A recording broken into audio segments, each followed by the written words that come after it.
Hello, আসসালামু আলাইকুম সবাইকে। আমি শারমিন চট্টগ্রাম থেকে বলছি। আজ আমি আপনাদের সাথে কিভাবে ফুলকো ফুলকো লুচি বানাতে হয় সে রেসিপি নিয়ে হাজির হয়েছি। এখানে আমি ময়দা নিয়ে নিয়েছি, পরিমাণ মতো লবণ দিয়ে দিয়েছি। এরপরে পরিমাণ মতো তেল দিয়ে আমি ময়দাগুলোকে ভালোভাবে মেখে নিচ্ছি। এই প্রসেসটা একটু লক্ষ্য করেন। এই প্রসেসটার মাধ্যমে আপনার লুচিগুলো কিন্তু ফুলকো ফুলকো হবে। এই যে দেখতে পাচ্ছেন আমি ভালোভাবে মেখে নিয়েছি। এখন কিন্তু আমি পানি দিইনি, তেল দিয়ে আমি ভালোভাবে, তেলের পরিমাণ একটু কম হবে ভেবে আমি আরেকটু দিয়ে দিয়েছি। দেখতে পাচ্ছেন আমি ভালোভাবে, এই যে এভাবে যখন আমি যেভাবে দেখাচ্ছি এভাবে যখন মাখা মাখা হয়ে যাবে তখন আপনি পানি অ্যাড করবেন। এটা নর্মাল টেম্পারেচারের পানি, আমি কিন্তু গরম পানি ইউজ করছি না। এখানে আমি নর্মাল পানি নিয়েছি। যে আমি ডোগুলাকে ভালোভাবে মেখে নিয়েছি। এরপরে আমি লুচিগুলাকে বেলে নিব। যে যে পরিমাণে খান, কেউ বড় কেউ মাঝারি, আমি আসলে মাঝারি সাইজের লুচি পছন্দ করি, সেজন্য আমি মাঝারি সাইজের লুচিই বানাবো। আপনারা একটু লক্ষ্য করলে বুঝতে পারবেন আমি লুচিগুলাকে কিভাবে বেলে নিচ্ছি। আসলে লুচিগুলা বেশি পাতলা করা যাবে না।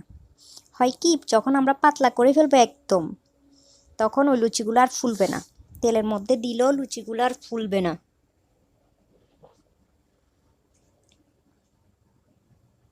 এখানে আমি একটা কড়াই বসিয়ে দিয়েছি, কড়াইতে পরিমাণ মতো তেল দিয়ে দিয়েছি। আসলে এই লুচিগুলো ডুবো তেলে ভাজতে হবে। তেলটা গরম হয়ে গিয়েছে, এখন আমি লুচিগুলা দিয়ে দিয়েছি। দেখতে পাচ্ছেন না বন্ধুরা আপনারা?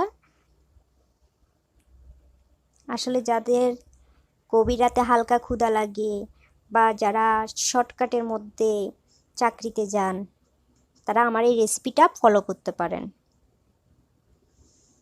খুব ইজিভাবে আমি লুচিগুলো বানিয়ে ফেলতেছি, আপনারা দেখতে পাবেন।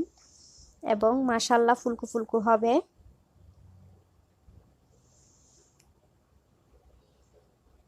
এই যে দেখতে পাচ্ছেন আমার লুচিগুলা মাশাআল্লাহ ফুলে যাচ্ছে।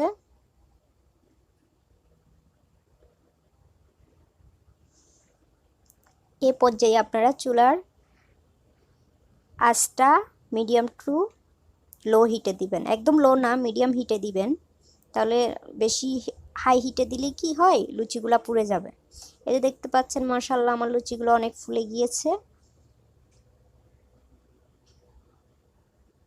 এই যে আমার ফুলকো ফুলকো লুচি অলমোস্ট একটা হয়ে গিয়েছে। এই যে দেখতে পাচ্ছেন, এই যে দেখেন মাশাআল্লাহ। এখন আমি এটা নামিয়ে আরেকটা লুচি দিয়ে দিব।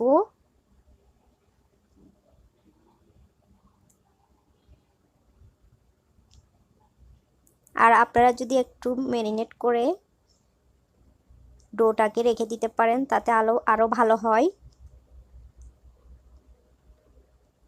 আসলে আমার সময় ছিল না, সেজন্য আমি ম্যারিনেট করে রাখি নাই। এই যে দেখতে পাচ্ছেন আমার এই লুচিটাও ফুলকো ফুলকো হয়ে গিয়েছে।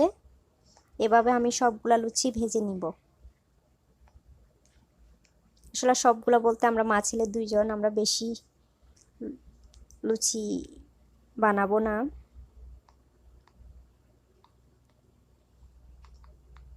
এই যে দেখতে পাচ্ছেন এই লুচিটাও মাশাআল্লাহ ফুলকো ফুলকো হয়েছে। এই যে দেখেন ফাইনালি আমার লুচি অলমোস্ট ডান। এই যে দেখতে পাচ্ছেন মাশাআল্লাহ অনেক ফুলকো হয়েছে। প্রিয় আপু এবং ভাইয়ারা, আমার ভিডিওর কোনো অংশ যদি আপনাদের ভালো লেগে থাকে, আপনাদের যদি বিন্দুমাত্র আমার রেসিপিগুলো দিয়ে উপকৃত হন, আপনারা প্লিজ আমার চ্যানেল সাবস্ক্রাইব করে দিবেন এবং কমেন্ট করে জানাবেন আর একটা লাইক করে দিবেন। ওকে, আল্লাহ হাফেজ, আসসালামু আলাইকুম।